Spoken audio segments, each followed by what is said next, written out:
திருச்சிற்றம்பலம். திருவாசகம். இரண்டாம் திருப்பதிகம். கீர்த்தி திரு அகவல். பாடல்.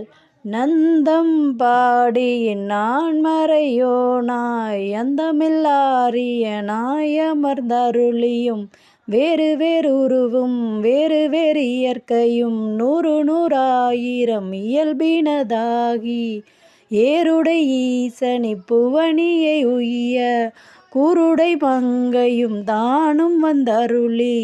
பாடல் விளக்கம். நந்தம் பாடியில் நான்மறையோனாய்.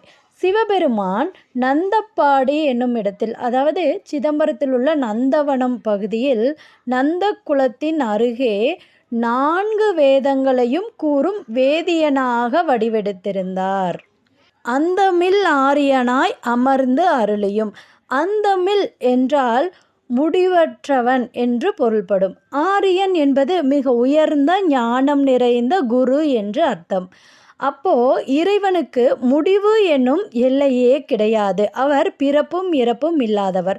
ஆகவே சிவபெருமான் முடிவில்லாத பரம்பொருளாக மிக உயர்ந்த ஞானம் கொண்ட ஆசானாக அமர்ந்து அருள் புரிகின்றார்.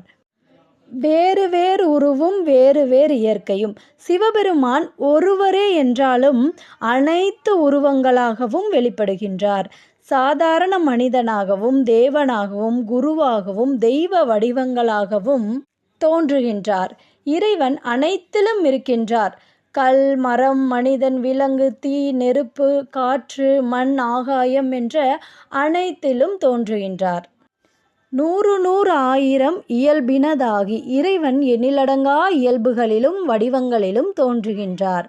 சிவபெருமான் அன்பு, ஞானம், கருணை, சக்தி, சாந்தம் ஆகிய எல்லா குணங்களிலும் வெளிப்படுகின்றார். இறைவன் ஒருவனே அனைத்திற்கும் காரணமாக இருக்கின்றார் என்பதை இந்த வரி விளக்குகின்றது. அதாவது இந்த உலகம் வேறு, இறைவன் வேறு அல்ல.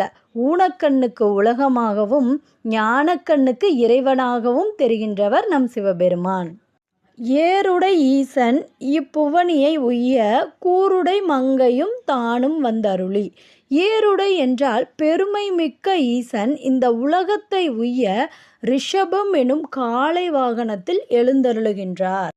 புவனியை உய்ய. உய்ய என்றால் என்ன?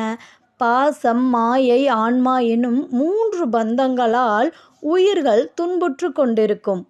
அப்படி துன்புற்று கொண்டிருக்கும் உயிர்களின் பந்தத்தை அறுத்து உயிர்களை மீட்டு விடுதலை கொடுக்க இறைவன் தன் ரிஷப வாகனத்தில் வந்தருளுகின்றார். கூருடை மங்கையும் தானும் வந்தருளி என்றால் சிவபெருமான் ஒருவராக செயல்படுவதில்லை. தன் உடலில் ஒரு பாகமாக விளங்கும் சக்தியான பார்வதி தேவியுடன் சேர்ந்துதான் உலகியலாகவும் ஆன்மீகமாகவும் அருள் புரிகின்றார். அதாவது சிவபெருமான் எப்போதுமே இவ்வுலகிற்கு அருள் புரிய அம்பிகையுடன் ரிஷப வாகனத்தில் வந்து காட்சி கொடுத்து அருள் புரிகின்றார். சக்தி இல்லாமல் சிவம் இயங்காது, சிவம் இல்லாமல் சக்தியும் இல்லை. சிவசக்தி ஒற்றுமையாக சேர்ந்தே அனைத்தையும் இயக்குகின்றன. சிவசக்தி தத்துவத்தின் மூலமே அனைத்தும் இயங்குகின்றன. பாடலின் விளக்கத்தை சுருக்கமாக காண்போம். இறைவன் நந்தம் என்னும் புனித தலத்தில் 4 வேதங்களையும் அருளினார். சிவபெருமான் முடிவில்லாத பரம்பொருளாக அநேக வடிவங்களிலும் குணங்களிலும் தோன்றுகின்றார். ரிஷபத்தை வாகனமாக கொண்ட இறைவன் இந்த உலகத்தை உய்விக்க தன் உடம்பில் பாதியாக உள்ள பார்வதி தேவியுடன் வந்து அருள் புரிகின்றார். பாடலை மீண்டும் ஒருமுறை காண்போம்.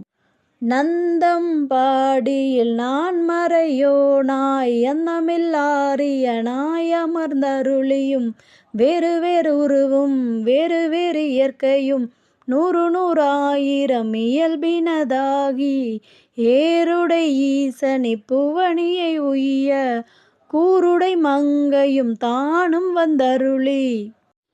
திருச்சிற்றம்பலம்.